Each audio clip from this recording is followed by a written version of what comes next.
আমাদের একদিনের দেখায় বিয়ে হয়েছে, মানে আমরা শুটিংয়ে আসছিলাম। আসার পরে আমাদের প্রডিউসার ওর সাথে আমার সাথে কাজ রাখছে, কাজ করলাম। কাজ করার পরে ওর আমাকে ভালো লাগছে। মানে চেহারা দিয়ে তো সব কিছু হয় না, বেশি হলো ওর মনটা ভালো। আর মনের সাথে মন মিলিয়ে হলো বিয়ে হয়, না হলে কখনো সংসার করা হয় না, তাই না? তো ওর সাথে একদিন শুটিং করার পর ভালো লাগলো। আমাদের যে প্রডিউসারের সাথে ও শেয়ার করলো, আমি শেয়ার করলাম। তো প্রডিউসার ভাবলো যে ঠিক আছে, তাহলে ওদের বিয়েটা সত্যি সত্যি দিয়ে দিই।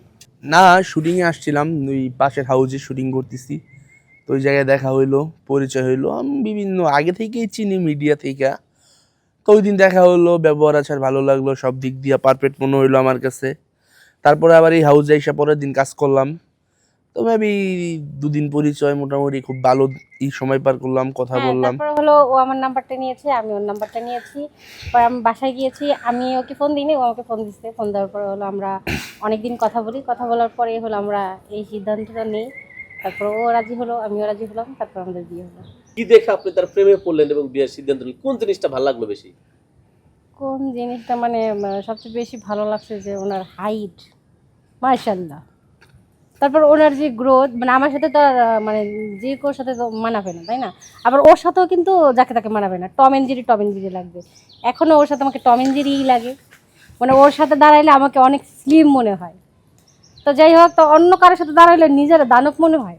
তো ওর সাথে দাঁড়াইলে মনে হয় যে না, আমি একটু স্লিম আছি, যে এই লোকটার সাথে আমাকে মানায়, এই জন্য। এই জন্য ভালো লাগছে। আচ্ছা, তানজিম ভাই, আপনি জি ভাই। বলেন আসলে কি দেখে এই ঝুমুরের প্রেমে পড়লেন? বেসিক্যালি প্রেমে তো কি দেখা পরে আর মানুষ, আমি তো জানি না।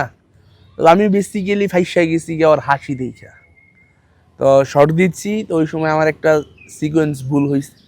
ওই জায়গায় সে হাসি দিছে, তখনই মাথা উড়ে গেছে।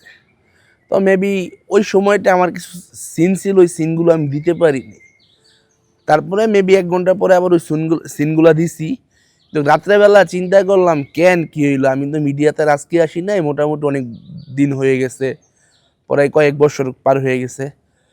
পরে দেখলাম যে এই জায়গায় যে নাটের মাঝে যে প্যাচ কেটে গেছে, প্যাচ কেটে গেছে। তারপরের দিন আমার প্রডিউসার কল দিছে, ভাই আমার তো কাজ আছে, আপনি আমার কাজ করবেন?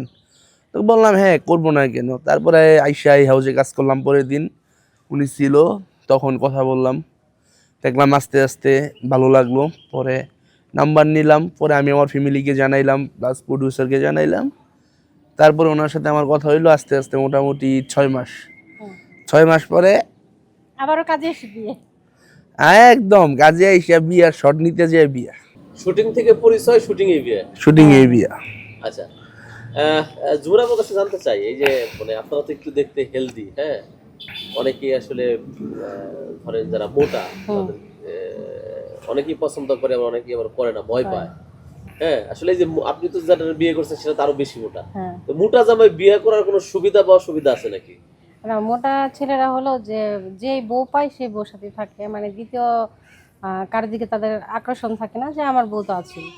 আর শুকনা স্মার্ট ছেলেরা চিন্তা করে যে আমার ঘরে একটা, মানে ওই যে কথা আছে না, ঘরে বিরিয়ানি বিরিয়ানি থাকলেও বাইরের পান্তা ভাত খুঁজে ওর